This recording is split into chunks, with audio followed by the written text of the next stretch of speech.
Al borde de las rastrilladas podíamos encontrar numerosa cantidad de plantas, arbustos, plantas de hoja, que nuestra gente sabía muy bien para qué usar. Muchas de esas plantas, sobre todo en la parte desértica y del oeste, era la jarilla. Pero la jarilla no era una planta más para nuestro pueblo, ni lo es, sino que es una planta que tiene múltiples y diferentes usos. ¿Quieren conocerlos? Acompáñennos a este capítulo de Rancul Charrupú.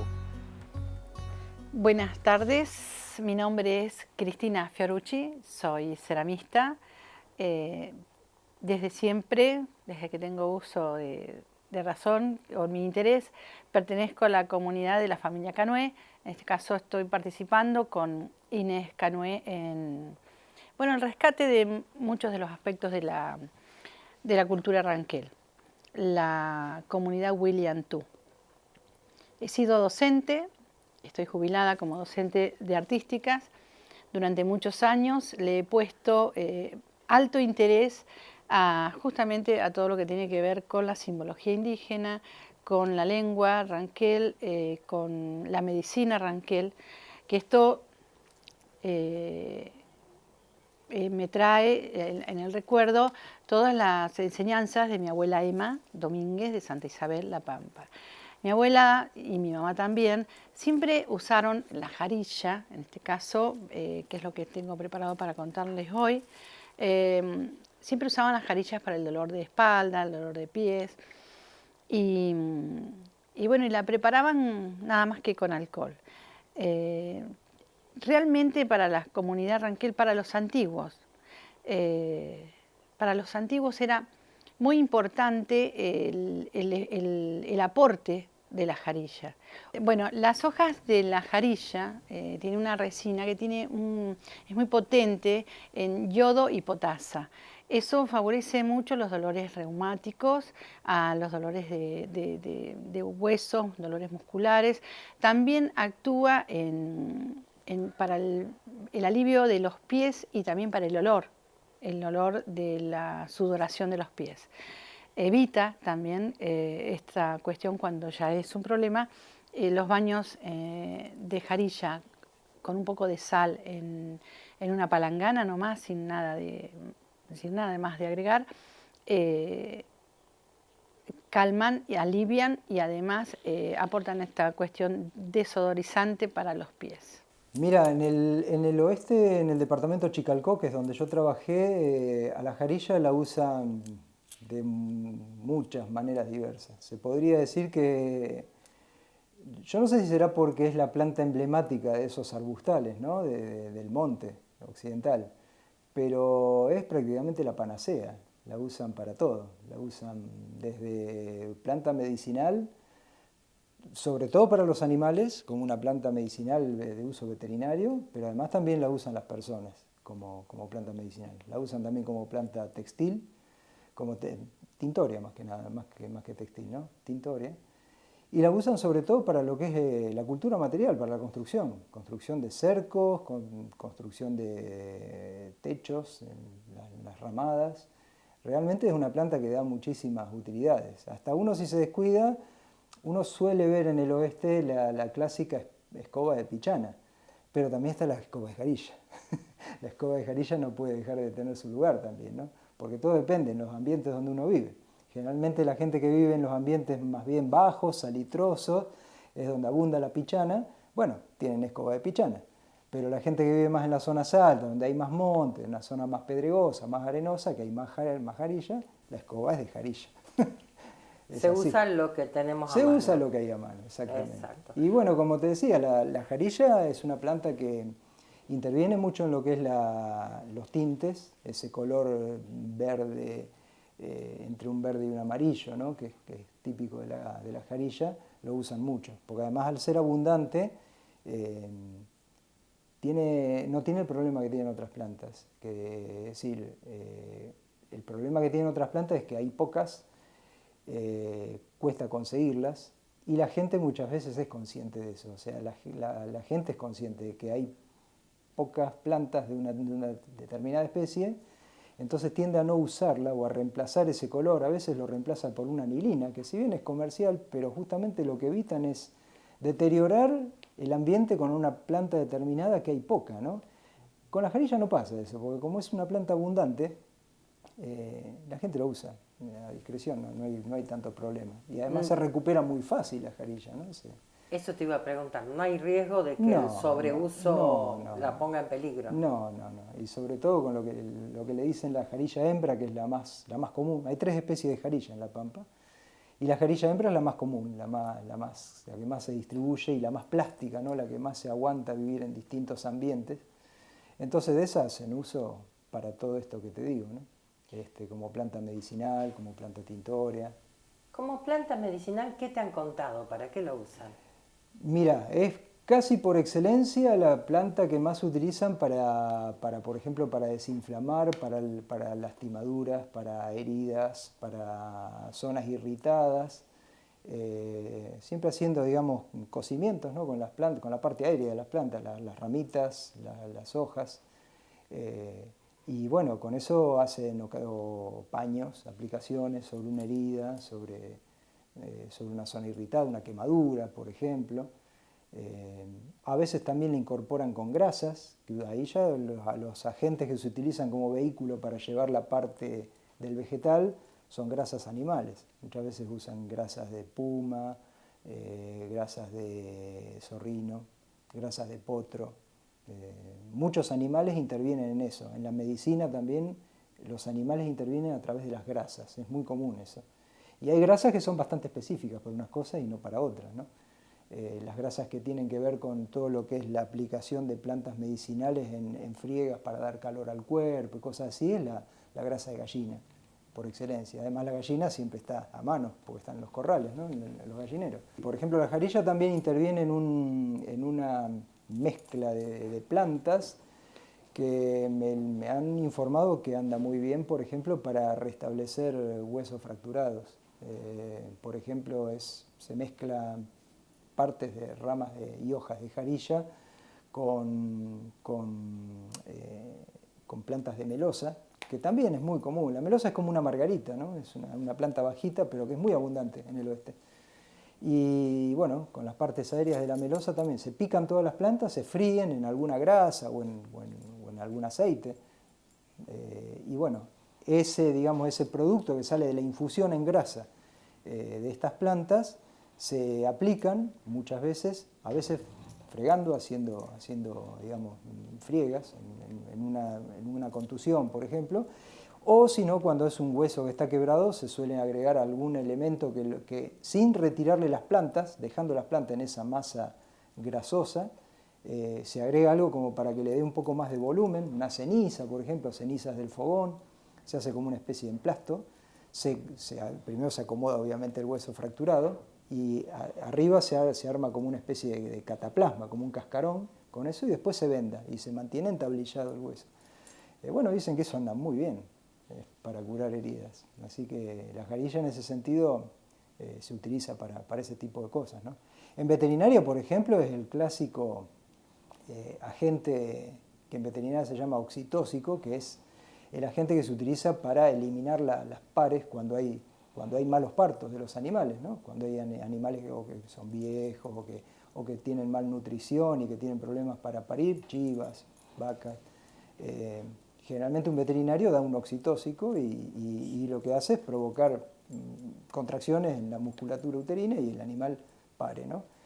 En este caso mucha gente no tiene esas medicinas en lugares tan alejados y utiliza la jarilla en cocimientos muy, muy concentrados y le da ad libitum, como quien dice, o sea, todo lo que pueda cargar el cuerpo del animal, el pobre animal que está en ese trance, y bueno, surte ese efecto, ¿no? Es un efecto bastante drástico, ¿no? En el animal y terminan expulsando las pares muchas veces, que es lo que hace que lleven a un mal parto, ¿no? Yo lo hago de una forma bastante habitual, no es que hago una ceremonia cada vez que lo hago, pero coincide casualmente que en las buenas lunas, las lunas llenas, sin lechuza, sin cosas, coinciden las lunas llenas o que dispongo del tiempo o que me dan como la intención de hacer estos preparados.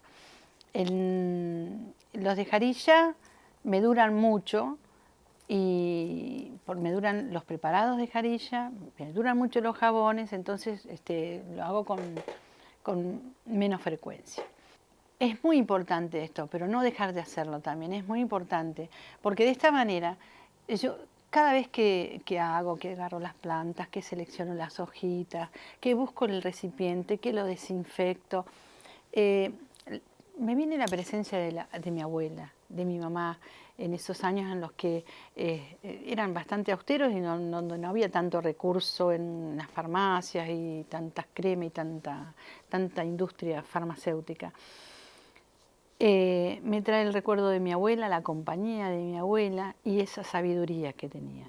Mi abuela falleció sin admitir que ella tuviera algún origen ranquel. Nosotros estamos emparentados con la familia Canué por el lado de mi abuela, pero no estamos seguros si del lado de mi abuela Emma, pero ella convivió y vivió con los antiguos. Mi abuelo, por ejemplo, pasa lo mismo, no hablaba la lengua ranquel, se comunicaba con los paisanos allá en Santa Isabel en la lengua ranquel, pero no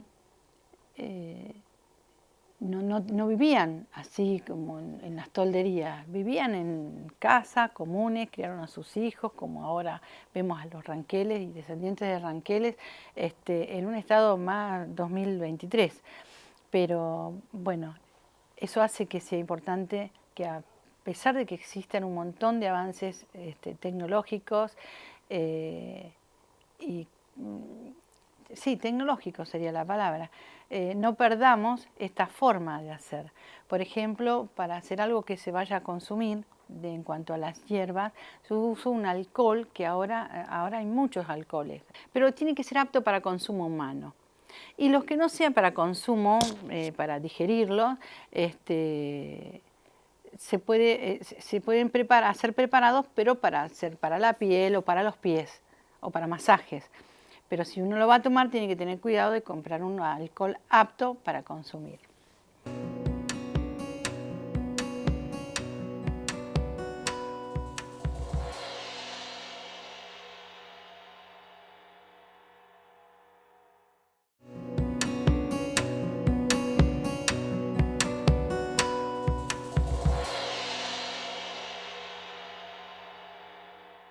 Hay tres tipos de jarilla. Está la jarilla hembra, jarilla macho y la mixta. La que tiene más concentración de resina en las hojas es la mixta, que es más gruesa, pegajosa. En general todas tienen un poquito de pegajosidad. Esta es una jarilla macho que la conseguimos en inmediaciones de la Sierra del Iguel Calel. Y la jarilla hembra tiene la hojita, la diferencia con la macho, la hojita de la hembra son dos pinas separados, pero unidos en la base. En la macho están más juntas, los pines tienen más, es como siamesas, las hojitas, y apenas las puntas separadas. Esas son las cosas. Y la mixta es como una hojita más completa. El aroma es el mismo, el poder es el mismo y la resina es la misma, pero capaz que vas a necesitar más hojas de jarilla para un concentrado más fuerte, de la hembra vas a necesitar más, porque la superficie de la hoja de la jarilla hembra es más suave, no contiene tanta resina, pero bueno, usas más. En Santa Isabel, en el oeste de La Pampa, en el sur y también cerca de, bueno, en la parte del sur de La Pampa, en la Sierra del Iguel Calel, en la ruta, en la vera de la ruta y pasando, más cerca de Neuquén también hay, y en Santa Isabel encontrado. Primero cosechamos la jarilla en el campo y la juntamos en estos ramilletes. Entonces cosechamos las hojas de jarilla y las tratamos de secar hacia abajo para que toda la resina caiga a las hojas. por gravedad y no hace falta apurarlo al secado, porque el punto no es que se apure el secado, porque la savia también tiene que bajar y la savia va a bajar en la medida que todavía está fresca. Luego se seca bien y le cortamos las hojitas o las ramitas más pequeñas, la coloco en un frasco y lo lleno con alcohol. Toda la pócima. Ese es el secreto. Se guarda aproximadamente un mes o cuando vemos que las hojas de la jarilla quedan claritas y el líquido queda oscuro, oscuro, oscuro. Quiere decir que el alcohol toma toda la resina, toda la savia de la jarilla y queda contenida en el alcohol. Lo escurrimos. Yo no tiro, el mosto, la jarilla es más dura que otras hierbas. Yo no lo tiro porque cuando se seca también me gusta sahumar con eso.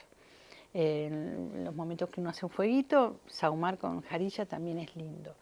Bueno, al mes eso ya estaría en condiciones de colarse y usarlo. O como un jarabe, se puede diluir en no más de 10 gotitas en medio vaso de agua para tomarlo, o prepararlo, mezclarlo con una crema básica que no tenga mucho componente químico, una vez neutra y básica, y ya ahí tenés un vehículo más cremoso, más fácil de aplicar.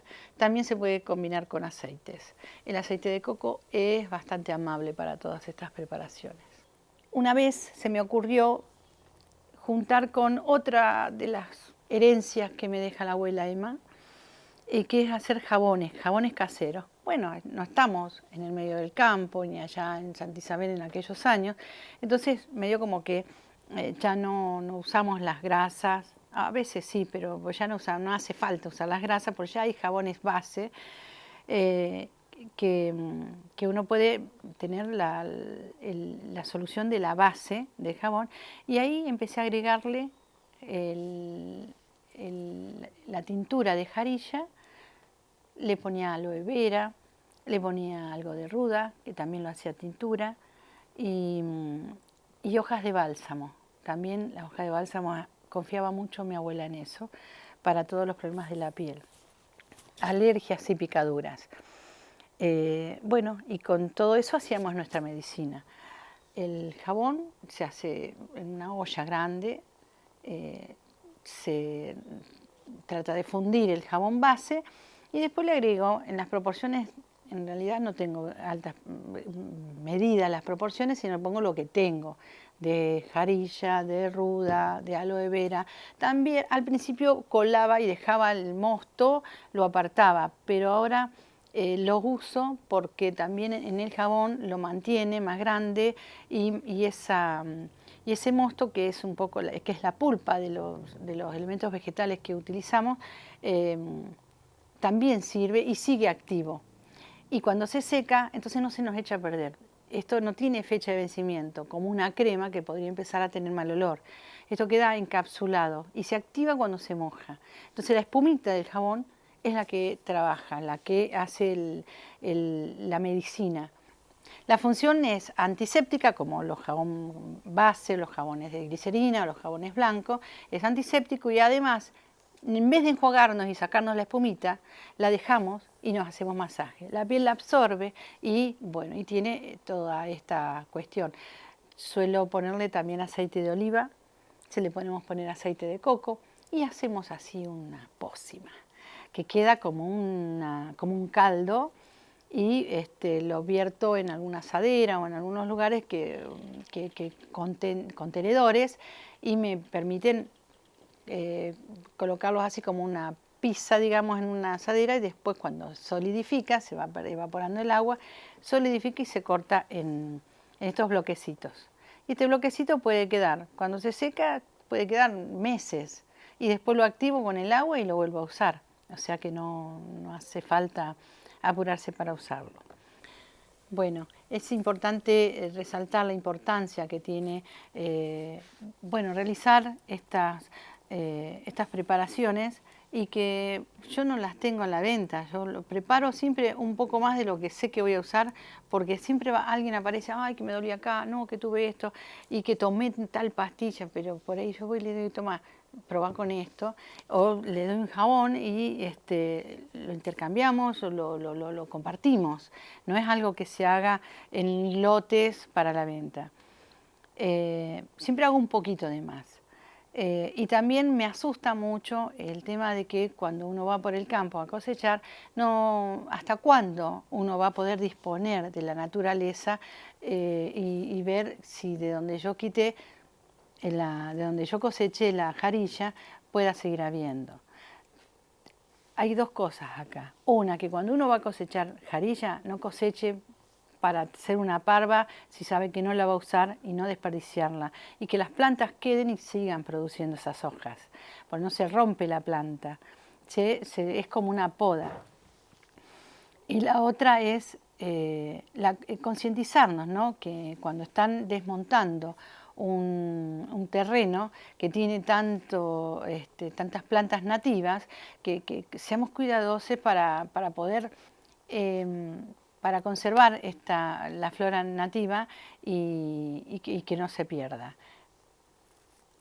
Porque cada vez somos más, porque en este acto de transmisión que estamos haciendo con el programa, estamos logrando que llegue esta información y que otras personas que por ella no se acordaban cómo hacían la jarilla, bueno, ahora ven que era una cosa sencilla y que la pueden hacer y que no necesitan ir a comprar cosas raras, ni caras, ni tóxicas, porque a veces uno no sabe que comprar meterle tanto medicamento al cuerpo no está tan bueno. Son plantas que han sido que se le ha depositado mucha confianza, mucha energía. Entonces, eso también le fue dando poder. Es como un mantra, ¿no? Fue recibiendo poder. Entonces, cuando uno sahuma y uno conecta, en el sahumo conecta con lo que está quemando, no es casualidad que algunos sahumos sean más poderosos que otros. Y es justamente porque hay plantas que tienen un poder que les ha sido otorgado con la intención de la gente, se le ha ido otorgando cada vez más poder. Hoy hemos aprendido cómo se hace la tintura de jarilla, pero hay muchas otras formas de preparar la jarilla y otras plantas medicinales también. Síganos acompañando en esta rastrillada Ranquel, porque a medida que avancemos, vamos a ir viendo otros usos de estas plantas medicinales.